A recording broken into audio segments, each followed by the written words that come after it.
My friends, there comes a time in every life when the greatest battle we fight is not against injustice, not against hardship, but against the relentless noise within our own minds. The pain of overthinking can feel like a storm that has no end, a weight carried in silence, unseen by the world, yet deeply felt within the heart. But I stand before you to remind you that no storm is eternal. Even the mind, with all its fears and doubts, can be taught to breathe, to hope, to rise again. We are not prisoners of our thoughts unless we choose to surrender to them. Within each of us lies a strength that overthinking cannot break, a calm that fear cannot extinguish, and a courage that awakens the moment we decide to face our own inner shadows. Today, let us walk together toward that courage, for it is there that freedom begins. Overthinking is a quiet enemy, one that does not shout but whispers, softly, endlessly, until the mind becomes a battlefield of possibilities, doubts, and imagined outcomes. It is a prison we create from fear, usually without realizing it. We convince ourselves that thinking more will protect us, that rehearsing every scenario will shield us from pain. Yet the truth is far gentler and far wiser. Most of what we fear exists only in our imagination, not in the world before us. Overthinking is not a sign of weakness, it is a sign that we care too deeply, that we want to do well, that we fear being hurt or misunderstood. But when fear becomes the architect of our thoughts, it builds walls instead of doors, cages instead of paths. When we overthink, we forget the beauty of the present moment. We chase ghosts of the past and shadows of the future. We create entire stories in our minds, stories in which we fail, we fall short, or we are unworthy. Yet rarely do these stories reflect reality. Life is not as cruel or complicated as the mind makes it appear when we let doubt lead the way.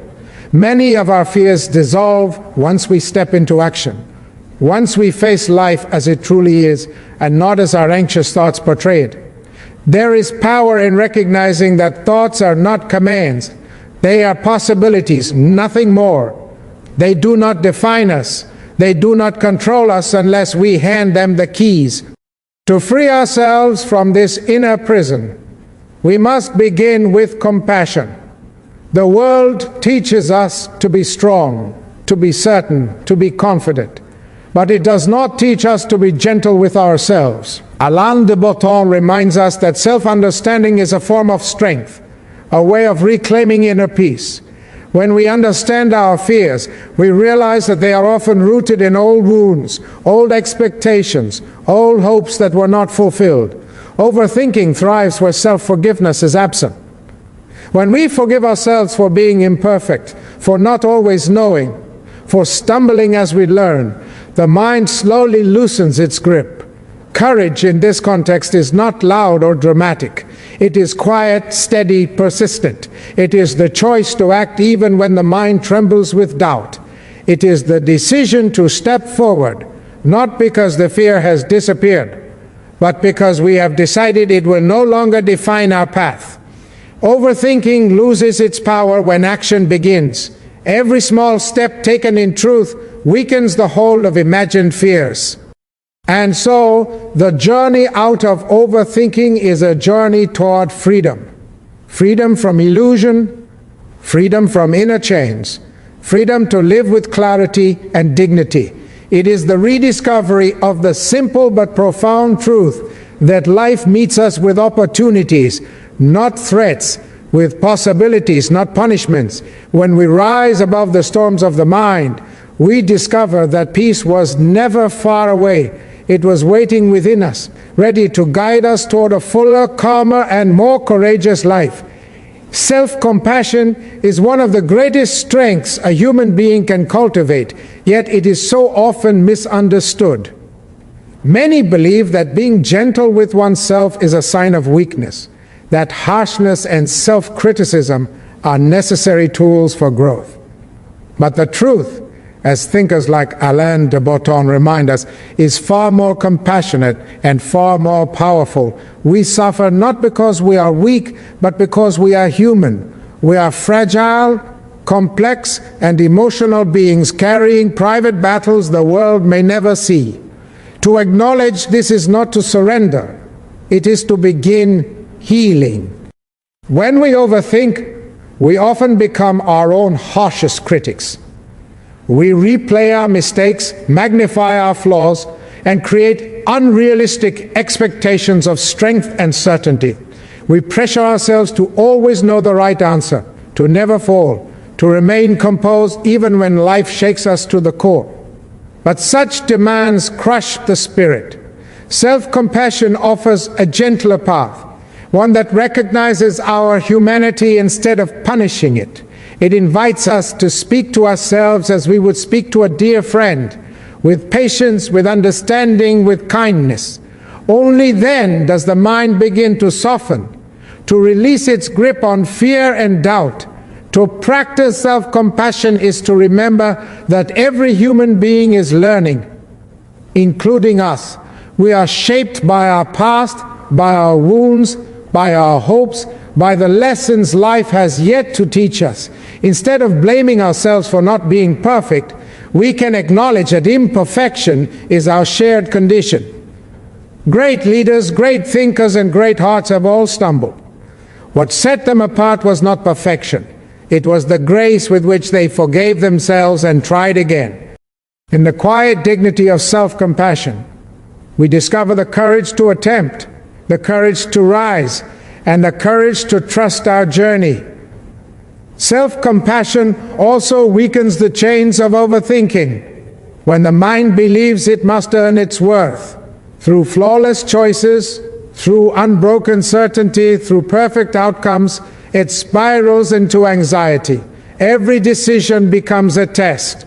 Every mistake becomes a threat.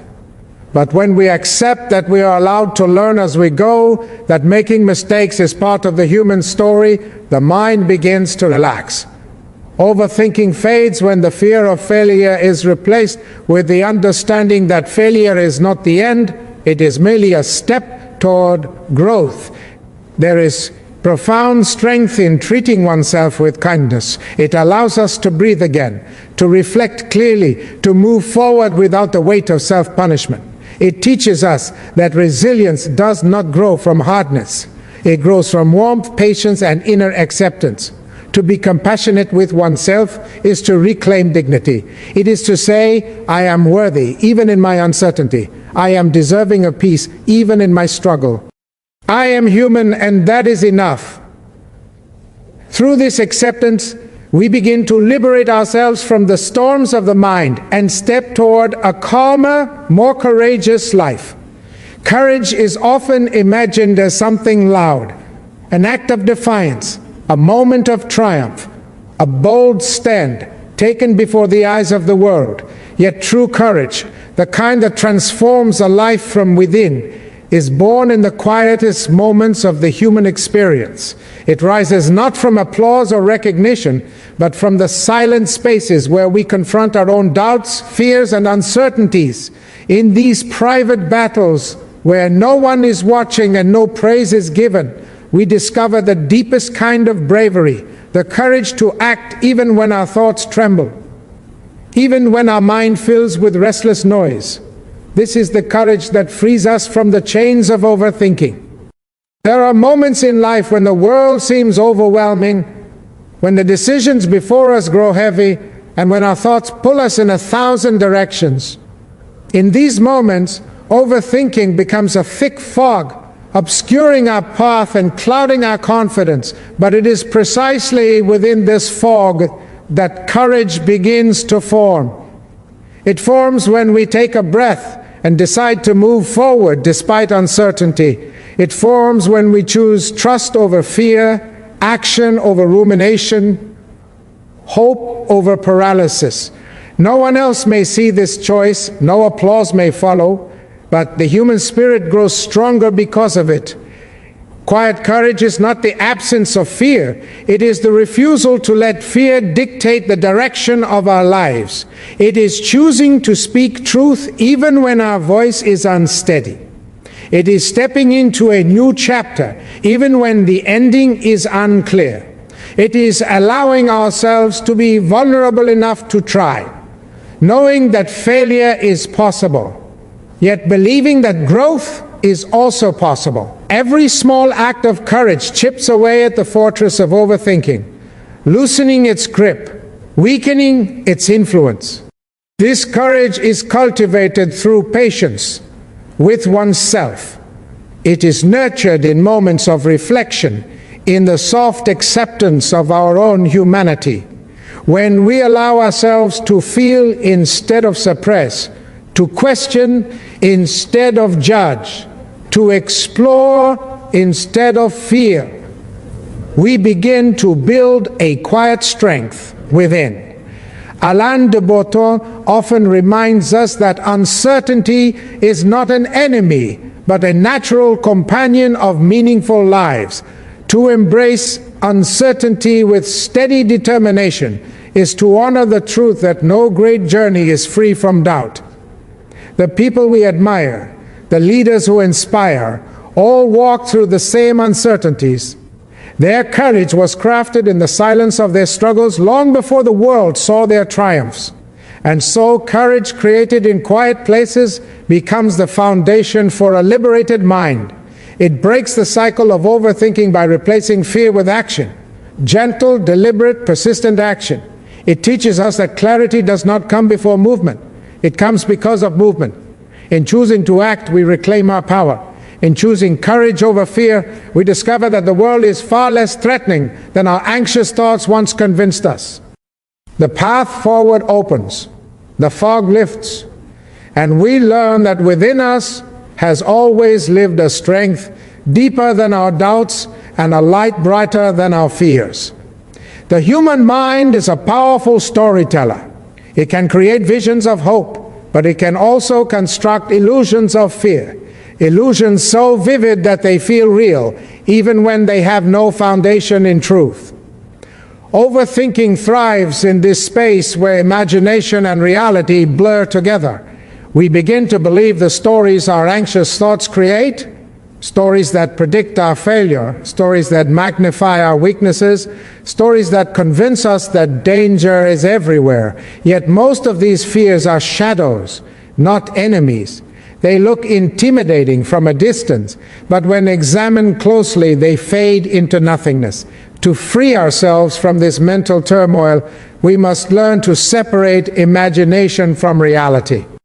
Imagination is a gift when used wisely.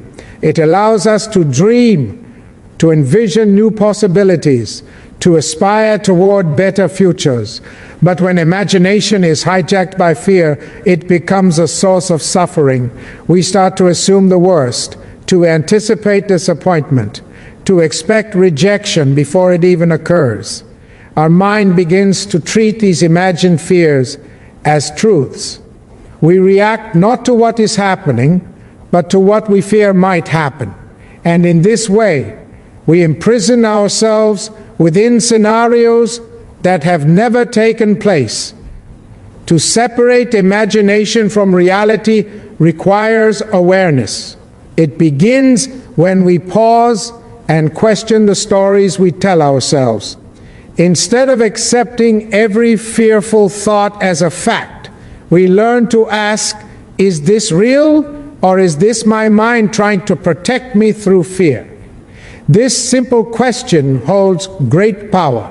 It invites clarity. It slows down the racing thoughts. It opens a doorway between panic and peace. When we challenge our thoughts with gentleness and curiosity, the truth begins to emerge. We start to see that much of what troubles us exists only in our minds.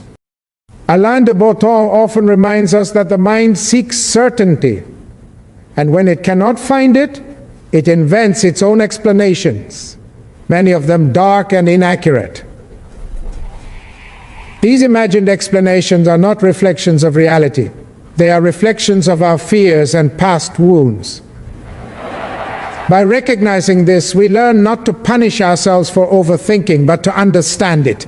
We see that the mind is trying in its own misguided way to keep us safe. And once we understand this, we can begin to guide the mind rather than be controlled by it. Separating imagination from reality does not mean rejecting our feelings. It means honoring them without letting them command our every decision. It means reminding ourselves that fear is not fact. It means grounding ourselves in what we know rather than drowning in what we fear.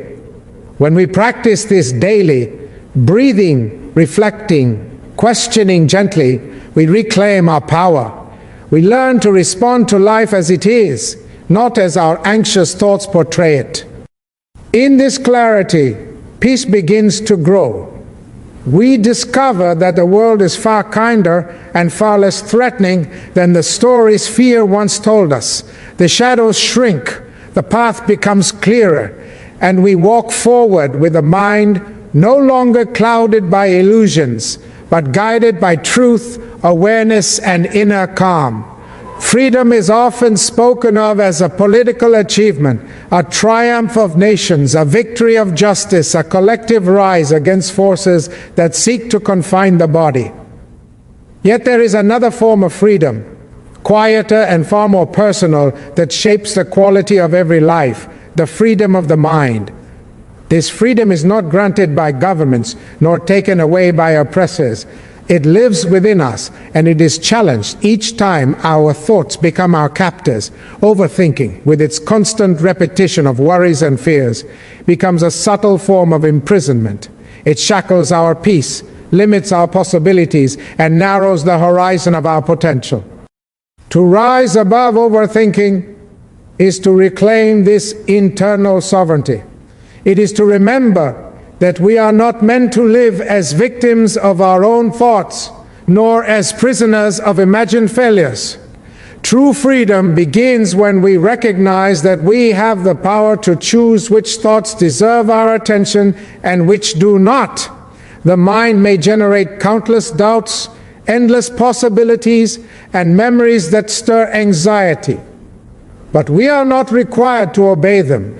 We can step back, observe, and decide with wisdom rather than fear. This internal freedom grows when we realize that overthinking is not a reflection of truth, but a reflection of insecurity and longing.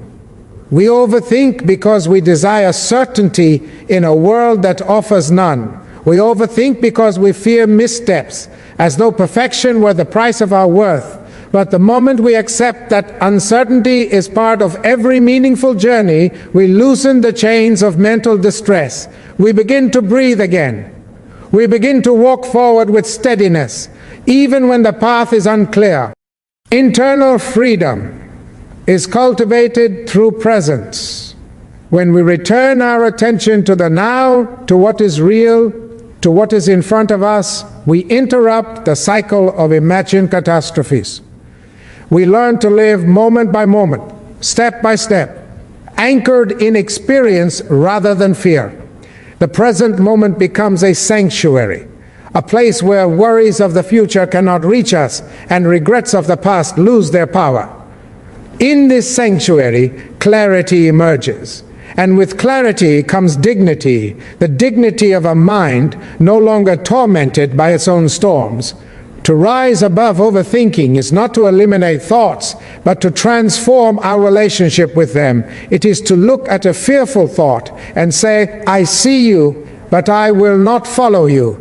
It is to remind ourselves that peace is not something granted by external circumstances, but created within. This is the freedom that cannot be taken away. The freedom of choosing calm over chaos, courage over fear, truth over illusion. And with this freedom, we walk toward purpose. Our steps become lighter, our decisions clearer, our spirits stronger. We begin to engage with life not as anxious observers, but as active participants. We discover that our potential expands the moment we stop fighting shadows in our minds and start embracing the opportunities before us. This is the quiet triumph of inner liberation. It is the freedom that guides us, dignifies us, and returns us to ourselves.